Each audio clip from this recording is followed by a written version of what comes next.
قتل. شوف يا دكتور أيمن. نعم أسمعك. السد النهضة لا يشكل تحديدات على السودان.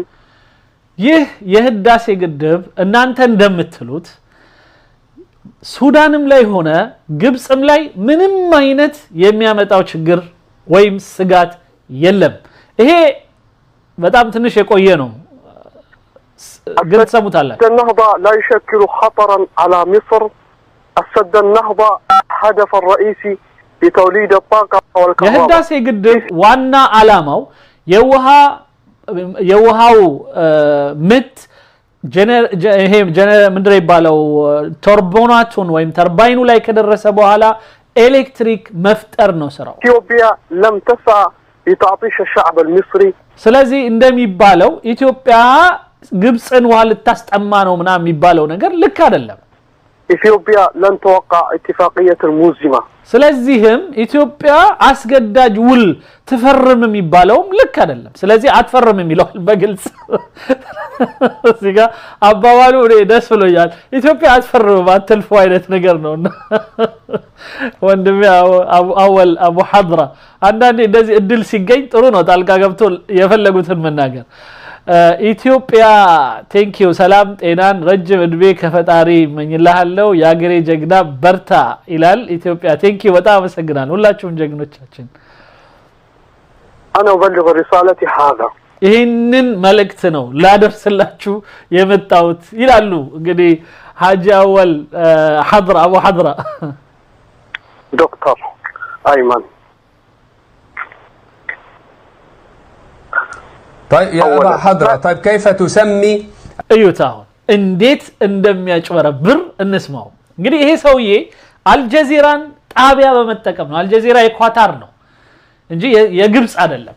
እና ግን እንዴት እንደሚል ስሙት እንዴት እንደሚጠቀምበት እድሉ أن اللجان الفنية السودانية ايوت የሱዳን የህዳሴ ግድብ ላይ የምድር ይባለው የቴክኒክ ኮሚቴው አንድ اللجان الفنية المصرية እንደዚሁም የግብጽም የኮሚቴው የቴክኒካል ኮሚቴው which is ውሸት ነጭ ውሸት ማለት أهل الخبرة منهم الدبلوماسية ልምድ ያላቸው አካሎችም ዲፕሎማሲ ከግብጽ በኩል ያሉት በሙሉ المصرية والسودانية እንደዚሁም የሱዳኖችም يتحدثون أو إن هناك مشكلة يعني ستطال الملايين በጣም በሚሊዮን የሚቆጠሩ ህዝቦች ላይ አደጋ የሚያደርስ ግድብ እንደሆነ ይናገራሉ። من الأفدنة والملايين من በተለይም ብዙ የሆኑ የእርሻ በሄክታርስ በጣም ብዙ ሄክታር የሆኑ የእርሻ ቦታዎችን የሚያጠፋ እንደሆነ ነው የሚናገሩት። البشر إذا ما تم ህዝቦችም እንደሚጎዱ ነው። ملء المرحلة الثانية بأي شكل من ይሄም ሁለተኛው ሙሊት በምንም መልኩ ቢደረግም አስቡት አሁን እኛ ያለነው አምስተኛው ሙሊት ላይ ነው።